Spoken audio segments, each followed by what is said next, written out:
الحمد لله الحمد لله رب العالمين. اللهم لك الحمد ولك الشكر يا الله. الحمد لله حمدا حمدا والشكر لله شكرا شكرا الذي هدانا لهذا وما كنا لنهتدي لولا أن هدانا الله. نحمده ونستعينه ونستغفره ونؤمن به ونتوكل عليه ونعوذ بالله من شرور أنفسنا ومن سيئات أعمالنا. من يهده الله فلا مضل له ومن يضلله فلا هادي له. أشهد أن لا إله إلا الله وحده لا شريك له ونشهد أن محمدا عبده ورسوله أرسله بالهدى ودين الحق ليظهره على الدين كله وكفى بالله شهيدا. إن الله وملائكته يصلون على النبي يا أيها الذين آمنوا صلوا عليه وسلموا تسليما. اللهم صل على محمد وعلى آل محمد كما صليت على إبراهيم وعلى آل إبراهيم إنك حميد مجيد. وبارك على محمد وعلى آل محمد كما باركت على إبراهيم وعلى آل إبراهيم إنك حميد مجيد. أما بعد فإن خير الكلام كلام الله وخير السنن سنن محمد صلى الله عليه وسلم وشر الأمور محدثاتها وكل محدثة بدعة وكل بدعة ضلالة وكل ضلالة في النار. أعوذ بالله من الشيطان الرجيم. بسم الله الرحمن الرحيم. يا أيها الذين آمنوا اتقوا الله حق تقاته ولا تموتن إلا وأنتم مسلمون. يا أيها الناس أوصيكم وإياي نفسي أولا بتقوى الله.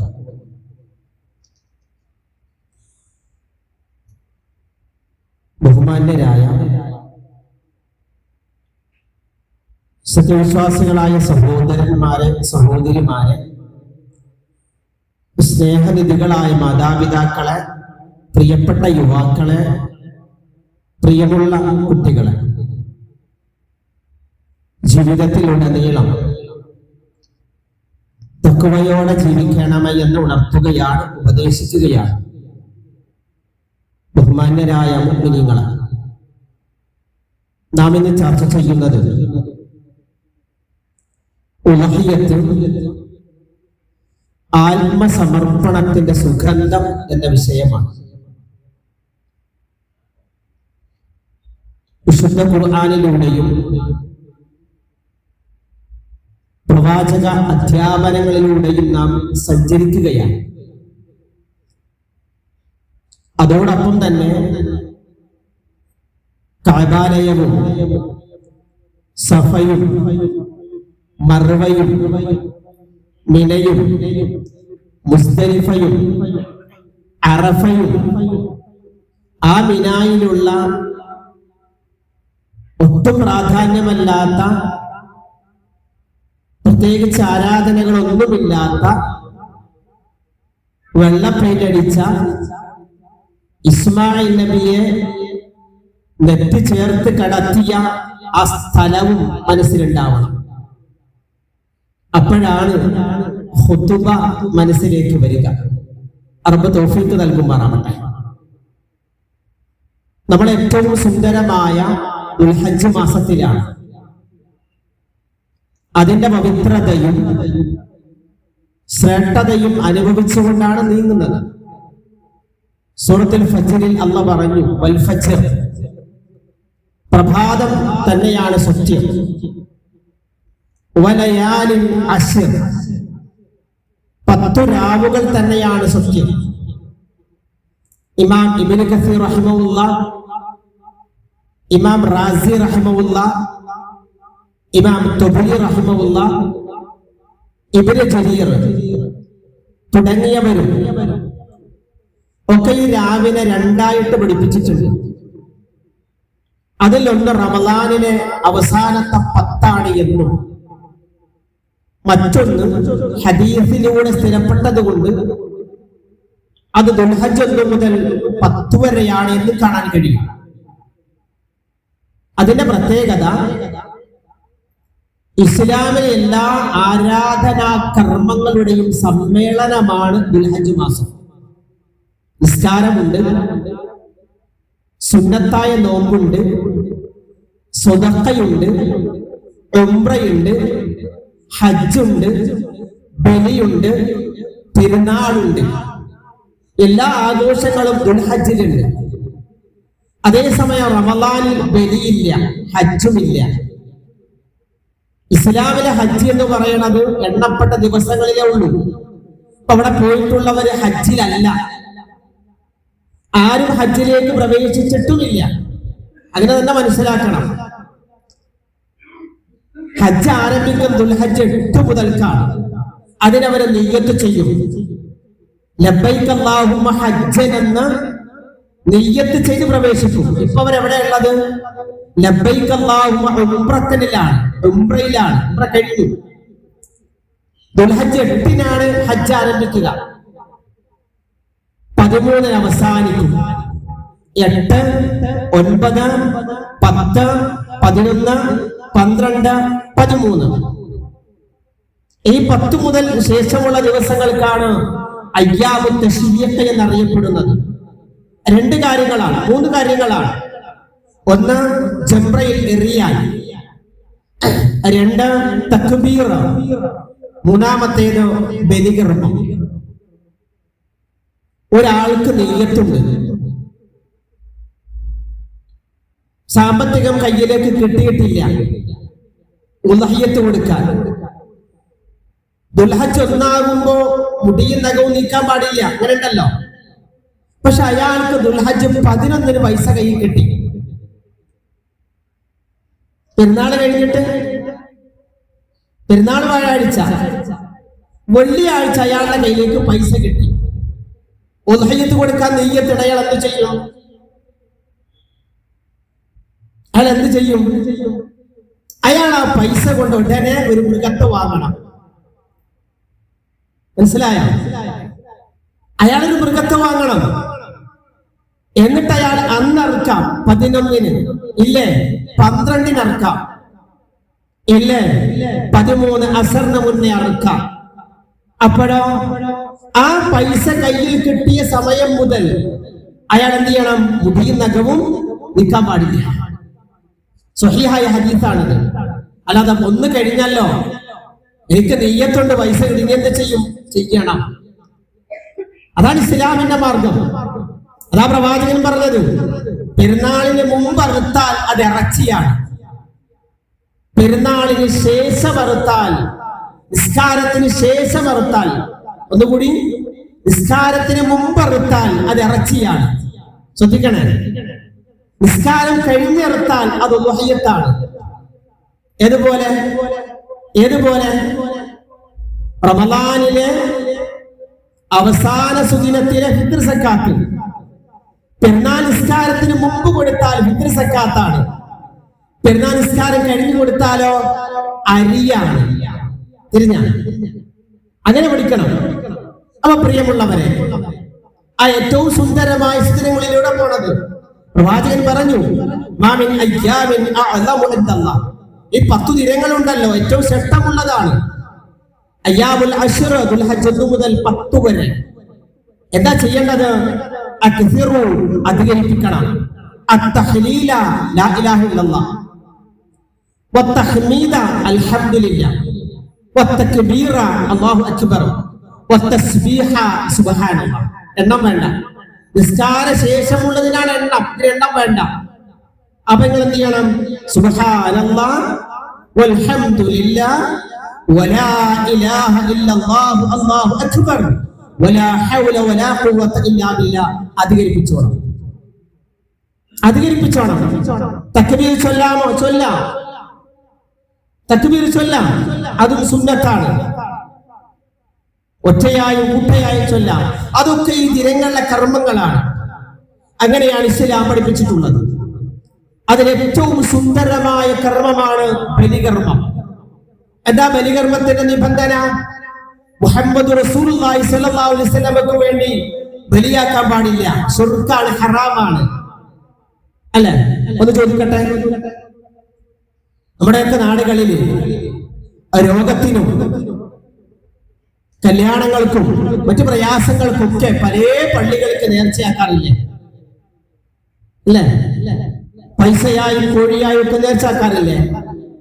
എന്റെ ഉമ്മാടെ ക്യാൻസർ മാറാൻ വേണ്ടിയിട്ട് ഒരു 10,000 രൂപ മക്കത്തെ പള്ളിയിലേക്ക് നേർച്ചയാക്കി ഉംറയ്ക്ക് പോകുന്ന ആൾക്ക് എന്തെ കൊടുത്തുവിടാത്തത്? ഏറ്റവും നല്ല പള്ളിയല്ലേ ഇത്? ചിന്തിക്കുന്നു. ഒരു 10,000 രൂപ കച്ചവടം നന്നാവാൻ വേണ്ടി മദീനത്തെ പള്ളിയിലേക്ക് ഒരു നേർച്ച, എന്നിട്ട് ഉംറയ്ക്ക് പോകുന്ന ആളുകൾക്ക് ഇത് കൊടുത്തുവിടുന്നുണ്ടോ? അതെന്താ?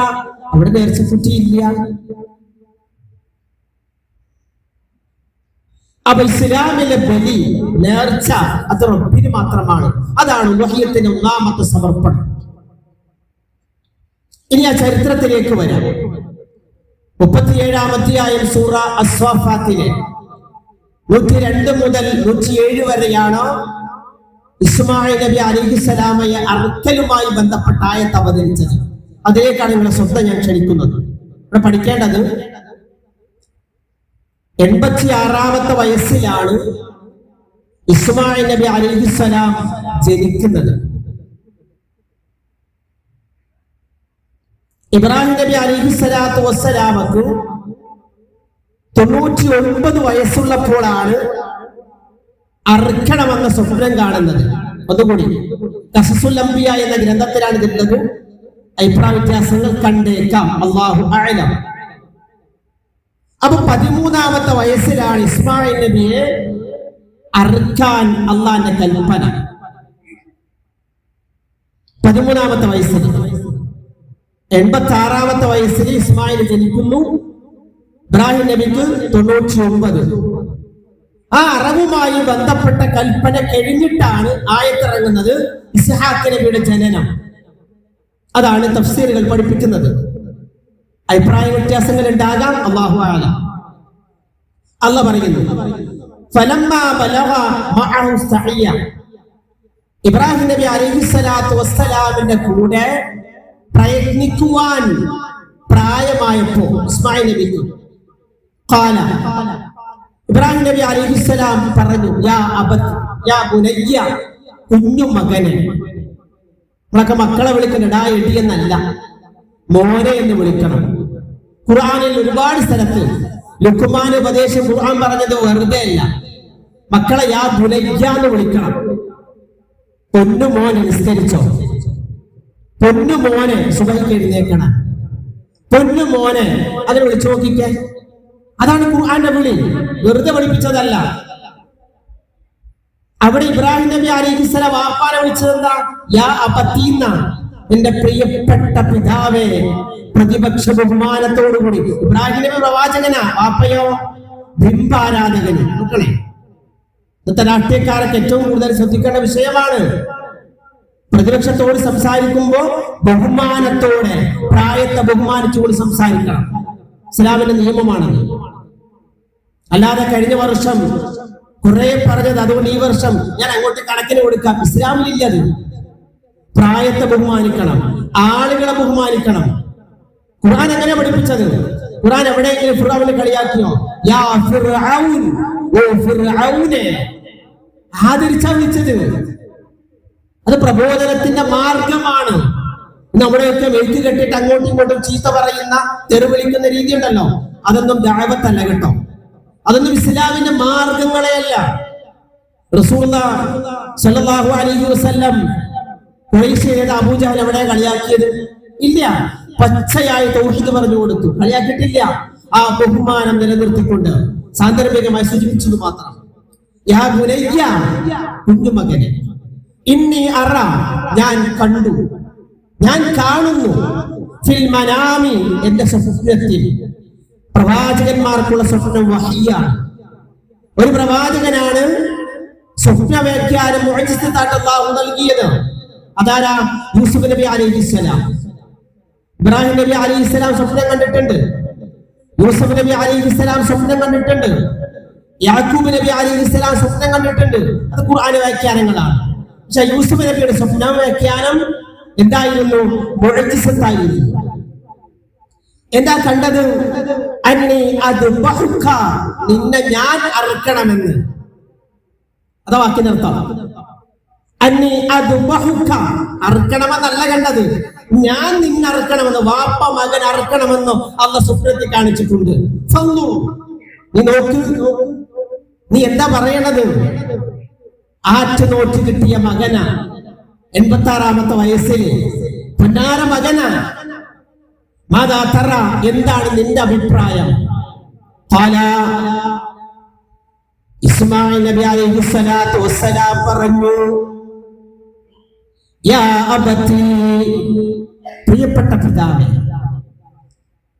ഇഫ്അൽ, അള്ളയാണോ അങ്ങനെ പറഞ്ഞത്? അള്ളയാണോ കാണിച്ചത്? അതുപോലെ ചെയ്തോ. മാ തുഉമർ, റഹ്മാനായ റബ്ബ് എന്നെ നിങ്ങൾക്ക് തന്നിട്ടുണ്ടെങ്കിൽ, 86ാമത്തെ വയസ്സിൽ തന്നിട്ടുണ്ടെങ്കിൽ അള്ള കൽപ്പിച്ചതാണോ? അങ്ങനെ ചെയ്തോ, ഒരു മടിയും വേണ്ട. ബലികർമ്മം ആത്മസമർപ്പണത്തിന്റെ സുഗന്ധമാണ്. അതാ പിതാവ് ആസ്വദിച്ചു. തന്റെ മകൻ അങ്ങനെ പറയുമോ? ഹാജറാവി മിണ്ടിയില്ല, മിണ്ടാൻ പറ്റൂല, അള്ളാന്റെ തീരുമാനമാണ്. എന്നിട്ടൊരു വാഗ്ദാനം പറഞ്ഞു, സതജിദൂനി, എന്നെ കണ്ടെത്തുന്നതാണ് ഇൻഷാ അല്ലാഹ്, അല്ലാഹ് ഉദ്ദേശിച്ചാൽ, മിനസ്സാബിരീൻ, ക്ഷമാശീലന്മാരുടെ കൂട്ടത്തിൽ, സഹനമുള്ളവരുടെ കൂട്ടത്തിൽ. നമ്മളെ മക്കളൊക്കെ ഇസ്മായിൽ ആകണം കേട്ടോ. നമ്മളെ വാപ്പമാർ ഇബ്രാഹിം ആകണം. അപ്പോഴേ ചരിത്രം കൊണ്ട് ഗുണമുള്ളൂ. ഉമ്മമാരെ ഹാജറയാവണം, അല്ലെ? അതുപോലെ ഖദീജയാവണം. വേദനിച്ച് പ്രയാസപ്പെട്ട് സങ്കടപ്പെട്ട് വീട്ടിലേക്ക് കയറി വരുന്ന മഹാനായ മുഹമ്മദ് റസൂലുള്ളാഹി സ്വല്ലല്ലാഹു അലൈഹി വസല്ലം, ഖദീജ എന്ന പ്രായമുള്ള നമ്മുടെ ഉമ്മ ആ പ്രവാചകന് താങ്ങാകുന്നു, തണലാകുന്നു, ആസ്വാദനമാകുന്നു, അതോടൊപ്പം തന്നെ സ്വാന്തനമാകുന്നു. നിങ്ങൾ എന്തിനാ വിഷമിക്കണത്? കച്ചവടമൊക്കെ ചെയ്ത് കടങ്ങളൊക്കെ ഉണ്ട്, വിഷമങ്ങളായിട്ട് ഭർത്താവ് വീട്ടിലേക്ക് വരുമ്പോ ഞാൻ നിങ്ങളോട് അന്നേ പറഞ്ഞില്ലേ ആ പണി ചെയ്യേണ്ട. അങ്ങനല്ല, അതൊരു സ്വാലിഹായ പെണ്ണിന്റെ വർത്താനല്ല. കത്തുന്ന തീയിലേക്ക് എണ്ണ ഒഴിച്ചു കൊടുക്കുന്ന ഭാര്യമാരാവരുത്. കുറ്റപ്പെടുത്തരുത്. നിങ്ങൾക്ക് വേണ്ടി ഗൾഫിലേക്ക് തന്നെ പോയിരുന്നോ? എന്തിനാ തുടങ്ങാൻ പോയതല്ല, തുടങ്ങി, കടങ്ങൾ വന്നില്ല, വിഷമിക്കണ്ട, നമുക്ക് പരിഹാരം ഉണ്ടാക്കാം. എന്ത് രസമാണ് വർത്തമാനം, എന്ത് രസമാണ്. എന്നിട്ട് നിന്റെ മടിയിൽ ഭർത്താവിനെ കിടക്കണം, തല വെച്ചിട്ട്. ഖദീജ അങ്ങനെയായിരുന്നു, എന്തൊരു സ്വാന്തനമായിരുന്നു. എല്ലാ മനസ്സിൽ നിന്നും പോവുകയാണ്. അതാണ് സ്വാലിഹായ പെണ്ണ്. അങ്ങനെ വേണം, കുറ്റപ്പെടുത്തലല്ല. അപ്പോഴാണ് ആ വീട് സമാധാനത്തിന്റെ കേന്ദ്രമായി മാറുന്നത്. ഒരു വീടിന്റെ ഐശ്വര്യം ആ പെണ്ണാവണം. കുറ്റപ്പെടുത്തിയാലോ അവൻ ആ വീട്ടിൽ ഇറങ്ങിപ്പോകും. ബാക്കിയാൻ പറയണ്ടല്ലോ. 10 ആയാലും 10.5 ആയാലും 11 ആയാലും അയാൾ വീട്ടിലേക്ക് വരില്ല. കാരണം പുറത്തയാൾ സന്തോഷം കണ്ടെത്തും. ഇന്ന് കുടുംബങ്ങളിലുള്ള ഏറ്റവും വലിയ പ്രശ്നം അതാണ്. പുറത്ത് സന്തോഷം കണ്ടെത്തുന്ന ആണുങ്ങളെയാണ്, ഭർത്താക്കന്മാരെയാണ് കാണുന്നത്. അവിടെയാണ് ഖുർആനിന്റെ കൗൺസിലിംഗ് വേണ്ടത്. സഹോദരങ്ങളെ, ഇസ്മായിൽ നബി അലൈഹിസ്സലാത്തു വസ്സലാം മറുപടി നൽകി, സന്തോഷമായി. സൂറത്ത് സ്വാഫാത്തിലെ 103-ാമത്തെ വചനം, ഫലമ്മ അസ്ലമ, ഉപ്പയും മകനും ഇബ്രാഹിം നബി ഇസ്മായിൽ നബിയും പരിപൂർണമായി അള്ളാഹ്ക്ക് കീഴ്പ്പെട്ടു. എന്താ ഉലഹിയത്ത? കീഴ്പ്പെടലാണ്. കഴിഞ്ഞ വർഷം കൊടുത്തു, അതുകൊണ്ട് ഈ വർഷം അല്ല. അത് അള്ളാഹിന്റെ തൗഫീഖാണ്. കഴിഞ്ഞ വർഷം കൊടുത്ത ആളുകൾക്ക് ഈ വർഷം കൊടുക്കാൻ പറ്റുന്നത് അള്ളാഹിന്റെ തൗഫീഖാണത്, അല്ലാതൊന്നുമല്ല. എന്റെ കഴിവോ എനിക്ക് സാമ്പത്തികം അതൊന്നുമല്ല, അള്ളാഹിന്റെ തൗഫീഖാണത്. ഫലമ്മ അസ്ലമ, ഉളുഹിയ്യത്ത് എന്ന് പറഞ്ഞാൽ അള്ളാഹുവിന് സമർപ്പണമാണ്. വതല്ലഹു ലിൽ ജബീൻ, ഇസ്മായിൽ നബി അലൈഹിസ്സലാം നമ്മുടെ മനസ്സങ്ങോട്ട് പോട്ടെ, വിനായിലേക്ക്, ആ വെളുത്ത കല്ലിലേക്ക് പോട്ടെ. ഫലമ്മ അസ്ലമ വതല്ലഹു ലിൽ ജബീൻ, ഇസ്മായിൽ എന്ന പുന്നാര മകനെ നെറ്റിച്ചേർത്ത ഇബ്രാഹിം നബി അലൈഹിസ്സലാം കിടത്തിയിട്ട്, ബാക്കി ഖുർആനിലല്ല ചരിത്രത്തിലാണ്, കഴുത്തിലേക്ക് കത്തിവെക്കാൻ തയ്യാറായി. വെച്ചില്ല, സ്വന്തം മകനാണ്. അള്ളാഹു പറഞ്ഞ കൽപ്പന നിറവേറ്റുകയാണ്. സൂറത്ത് സ്വഫാത്തിലെ 104-ാമത്തെ വചനം, വനാദൈനാഹു, ഒരു വിളി വന്നു. അല്ലാഹു തആല വിളിച്ചു, നാം വിളിച്ചു ഇബ്രാഹിം നബിയെ. എന്താ കാരണം? ഇസ്ലാമിൽ മനുഷ്യബലി ഇല്ല, അതാ കാരണം. എന്താ കാരണം? അല്ല, ഇബ്രാഹിം നബി അറുക്കില്ല, അതാണ്. ഇബ്രാഹിം നബി മകനെ അറുക്കില്ല, അതാണ് കാരണം. അതെന്താ? ഇസ്ലാമിൽ മനുഷ്യബലി ഇല്ല, അതാണ് അടിസ്ഥാനം. പിന്നെ അള്ളാന്റെ കൽപ്പന നിറവേറ്റാൻ നമ്മുടെ വാപ്പയും നമ്മുടെ അനുജനായ നമ്മുടെ കൂടപ്പുറപ്പ് ഇസ്മായിൽ നബിയും തയ്യാറായി. വനാദൈനാഹു, നാം വിളിച്ചു. അയ്യാ ഇബ്രാഹിം, ഓ ഇബ്രാഹിം, അറുക്കല്ലേ.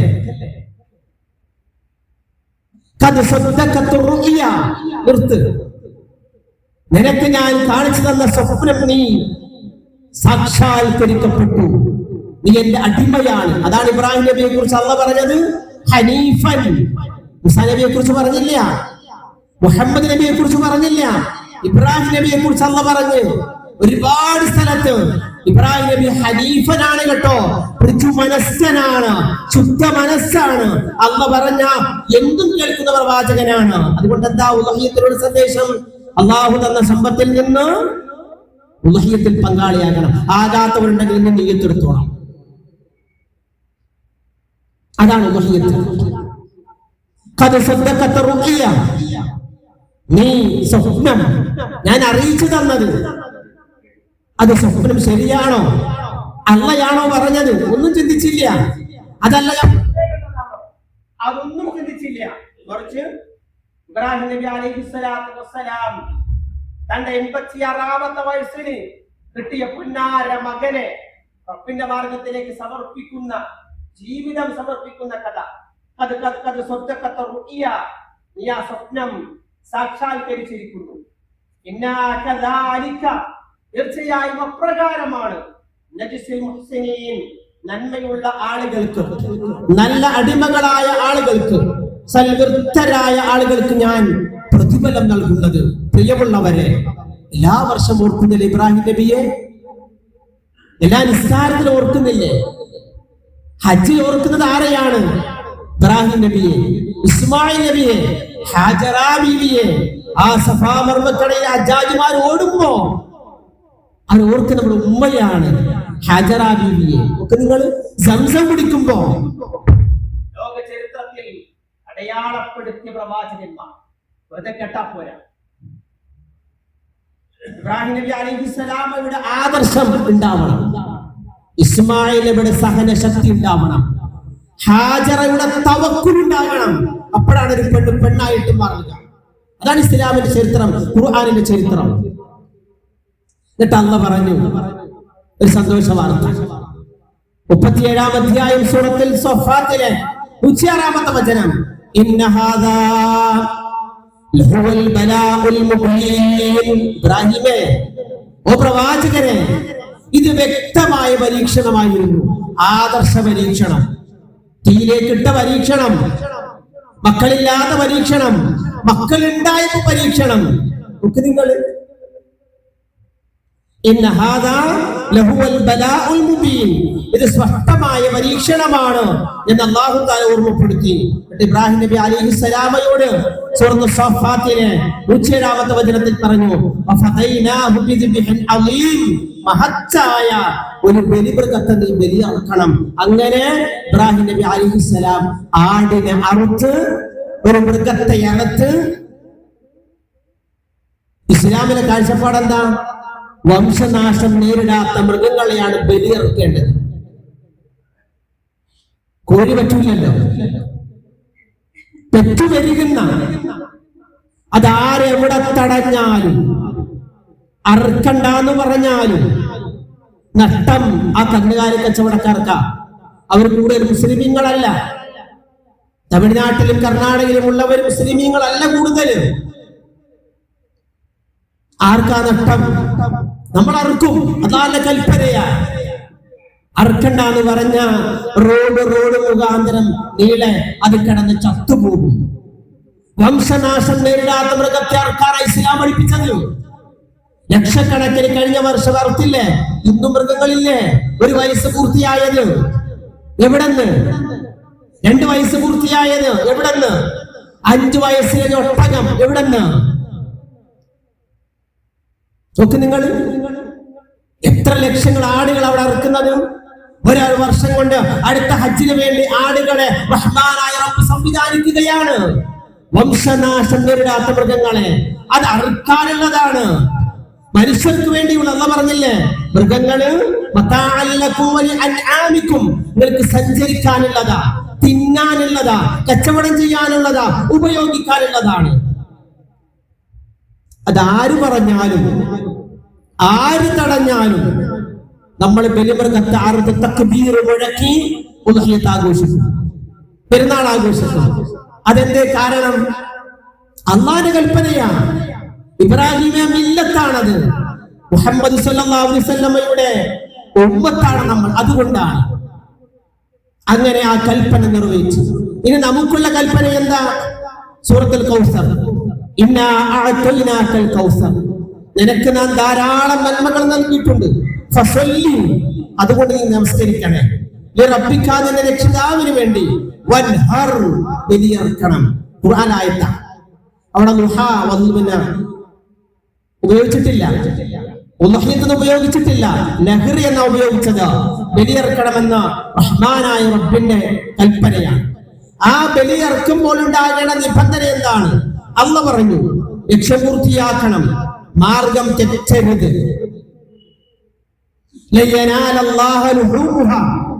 നിങ്ങളെ മേടിച്ചു നിർത്തിയിരിക്കുന്ന ആടുണ്ടല്ലോ, പോത്തുണ്ടല്ലോ, എരുമയുണ്ടല്ലോ, മറ്റു മൃഗങ്ങളുണ്ടല്ലോ. പെരുന്നാളിന്റെ അന്ന് അതിന്റെ കഴുത്തിലേക്ക് നിങ്ങൾ കത്തി വെച്ചറുക്കുമ്പോ അതിന്റെ മാംസം അല്ലാഹ്ക്ക് വേണ്ട. അതിന്റെ രക്തം പടച്ചവർക്ക് വേണ്ട. പിന്നെ എന്താ വേണ്ടത്? നിങ്ങൾ ചെയ്ത സ്വതക്കയുണ്ടല്ലോ, അത് 15,000, 20,000, 30,000, 40,000 പൈസ ഉണ്ടല്ലോ, 1 വർഷത്തെ അധ്വാനം. അതാണ് അല്ലാഹ്ക്ക് വേണ്ടത്. അതാ ഞാൻ നോക്കുന്നത്. അതെന്തിനാ? ഇപ്പൊ 30 മുടക്കിയ അടുത്ത വർഷം എനിക്ക് 60 ഞാൻ തരും. അതിനു വേണ്ടിയാ.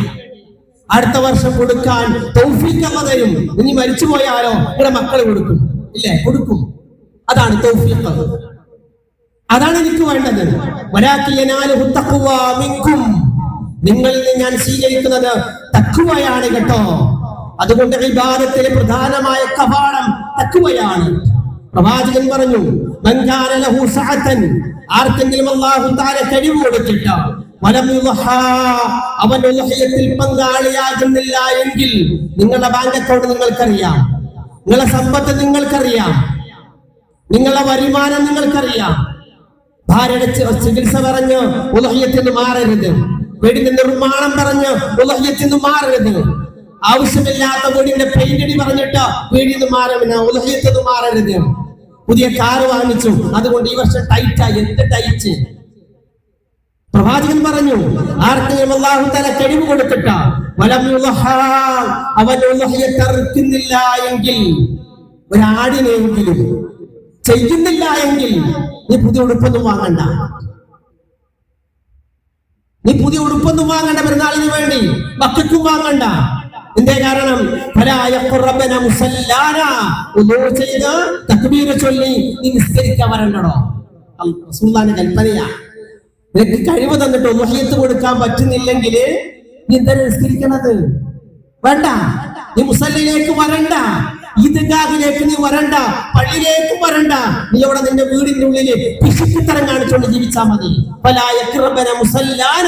എന്റെ മുസല്ലയിലേക്ക്, എന്റെ ഗാഹിലേക്ക് നീ വരണ്ട. ഗൗരവത്തോടെ ചിന്തിക്കണേ. കൊടുക്കാത്തവരുണ്ടെങ്കിൽ കൊടുക്കണേ, അല്ലേ? ചെറിയൊരു അസുഖം വന്നാൽ മതി, ഹോസ്പിറ്റലിലേക്ക് പോകും, ഒരു 7 ടെസ്റ്റ് ചെയ്യും, കുറെ ബ്ലഡ് ടെസ്റ്റ് ചെയ്യും, സ്കാനിങ്. എത്രയാ പോണത്? അക്കൗണ്ടിൽ പൈസ മൊത്തം ഹോസ്പിറ്റൽ അടിച്ചെടുത്തോണ്ട് പോകും. രോഗം മാറുമ്പോ അതുമില്ല, അടുത്ത ആളെ കാണിക്കും. പടച്ചോൻ കാക്കും മാറാം. സ്വതക്ക കൊണ്ട് ചികിത്സിക്കണം. പ്രവാചകൻ പറഞ്ഞു, സ്വതക്ക എന്ന് പറഞ്ഞാൽ അള്ളാഹുവിന്റെ കോപത്തെ ഇല്ലാതാക്കുന്നതാണ്. പ്രവാചകന്റെ മറ്റൊരു ഹദീസ്, ആരെങ്കിലും ഉളുഹിയത്ത് നൽകിയാൽ ഒരാടിനെ, അതല്ലെങ്കിൽ മറ്റേതെങ്കിലും മൃഗത്തെ, അതല്ലെങ്കിൽ 7 പേരോ 4 പേരോ 5 പേരോ 6 പേരോ 3 പേരോ 2 ആള് 3 പേര് ഷെയറാണ് കേട്ടോ.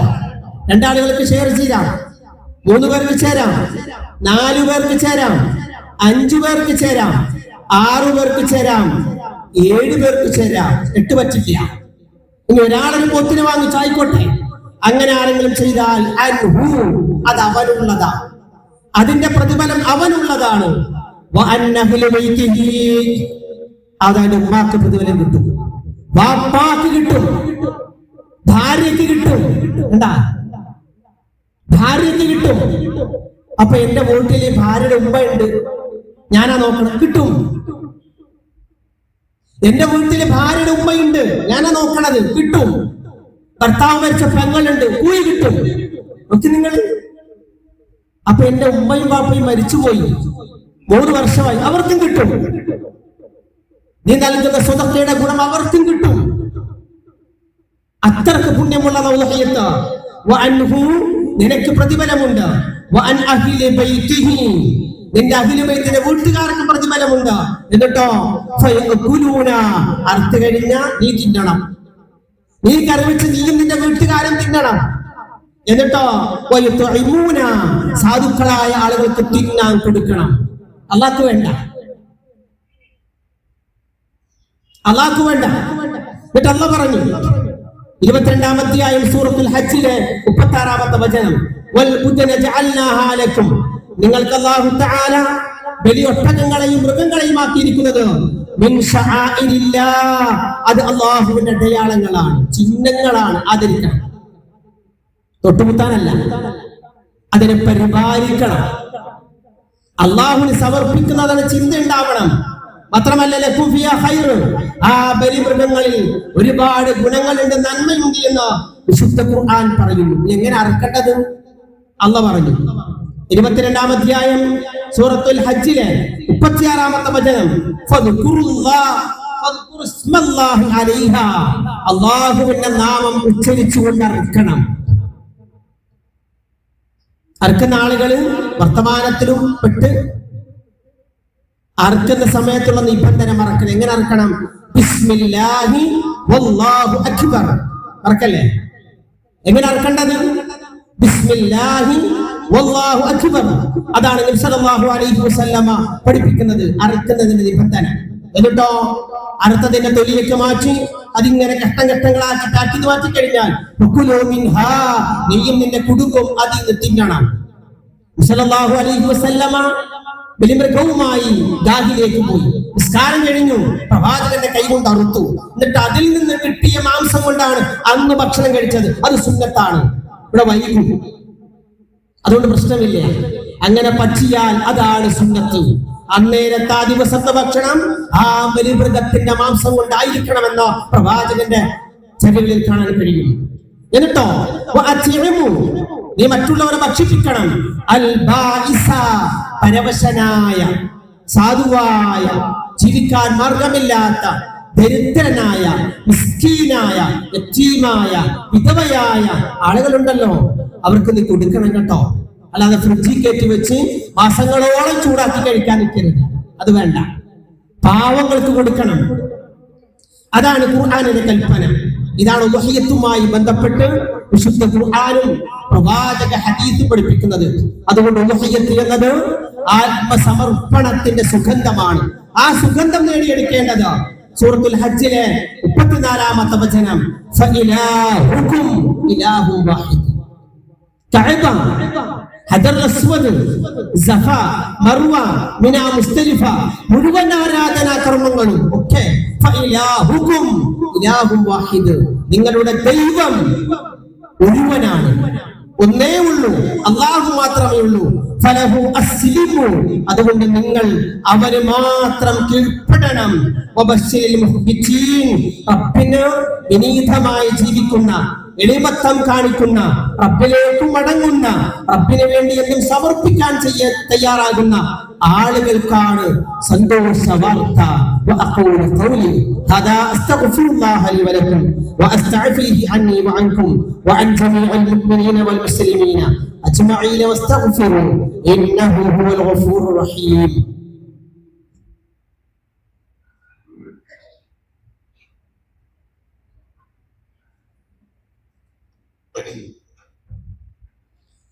الحمد لله الواحد الأحد الفرد الصمد الذي لم يلد ولم يولد ولم يكن له كفوا أحد.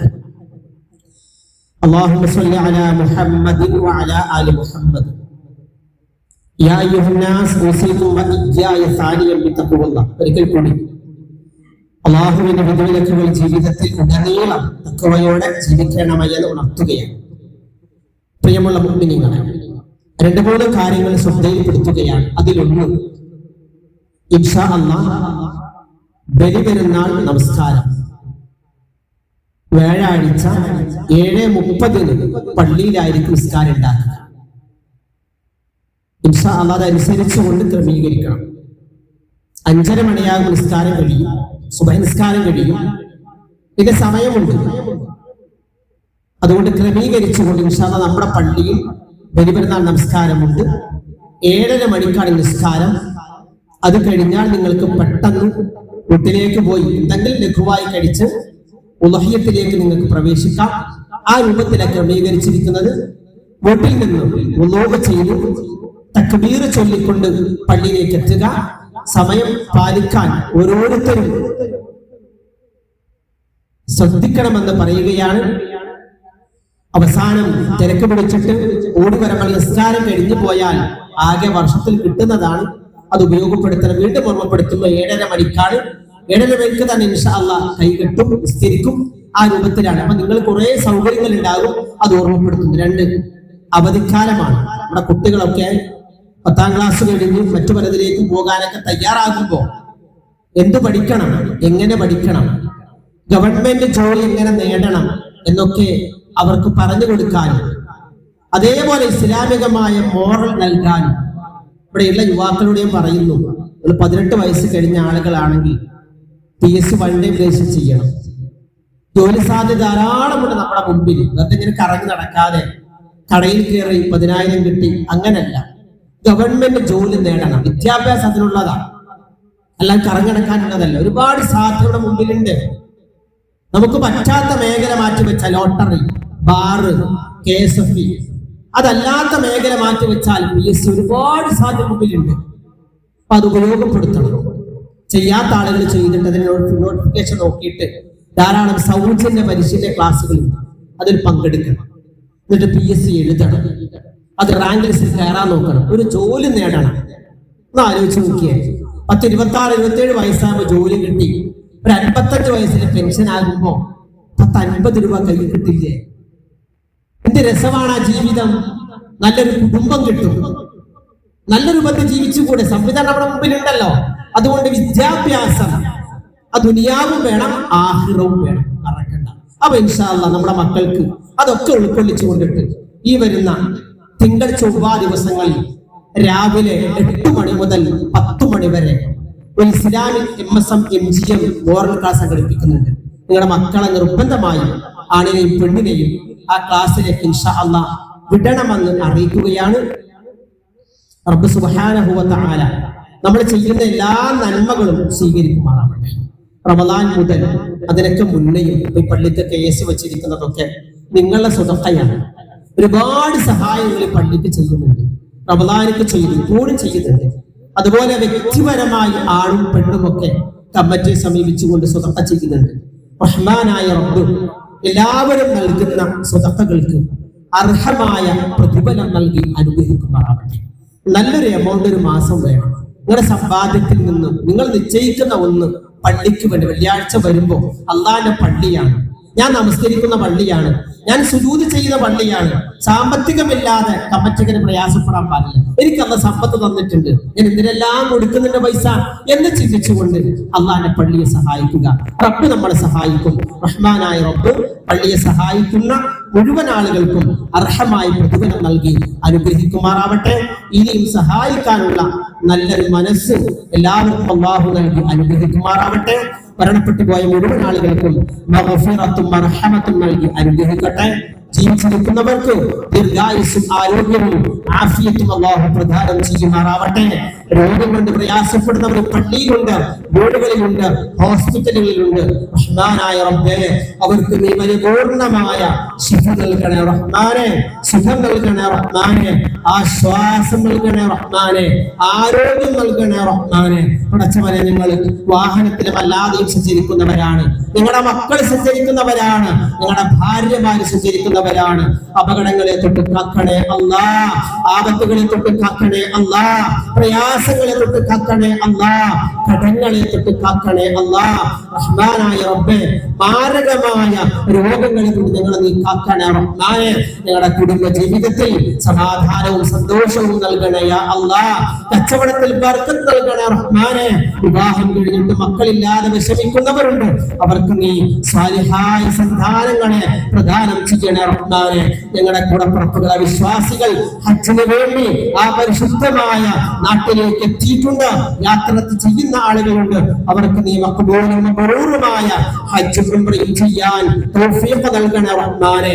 ആ ഹജ്ജാജിമാർക്ക് സേവനം ചെയ്യുന്ന ഞങ്ങളുടെ കൂടപ്പുറപ്പുകളായ ധാരാളം സഹോദരങ്ങളുണ്ട്, അവർക്ക് നീ അർഹമായി പ്രതിഫലം നൽകണേ റഹ്മാനെ. മരിക്കുന്നതിന് മുമ്പ് കുടുംബത്തോടൊപ്പം ആ പരിശുദ്ധ മണ്ണിലേക്ക് എത്താൻ ഞങ്ങൾക്ക് നീ തൗഫീഖ് നൽകണേ അല്ലാഹ്, തൗഫീഖ് നൽകണേ അല്ലാഹ്, തൗഫീഖ് നൽകണേ അല്ലാഹ്. اللهم اغفر للمؤمنين والمؤمنات والمسلمين والمسلمات الأحياء منهم والأموات إنك مجيب الدعوات يا قاضي الحاجات. اللهم أجرنا من النار، اللهم أجرنا من النار، اللهم أجرنا من النار. اللهم أعز الإسلام والمسلمين وأذل الشرك والمشركين. ربنا هب لنا من أزواجنا وذرياتنا قرة أعين واجعلنا للمتقين إماما. ربنا اغفر لنا ولإخواننا الذين سبقونا بالإيمان ولا تجعل في قلوبنا غلا للذين آمنوا. ربنا إنك رؤوف رحيم. ربنا تقبل منا إنك أنت السميع العليم وتب علينا إنك أنت التواب الرحيم. ربنا آتنا في الدنيا حسنة وفي الآخرة حسنة وقنا عذاب النار. والحمد لله رب العالمين. أقم الصلاة.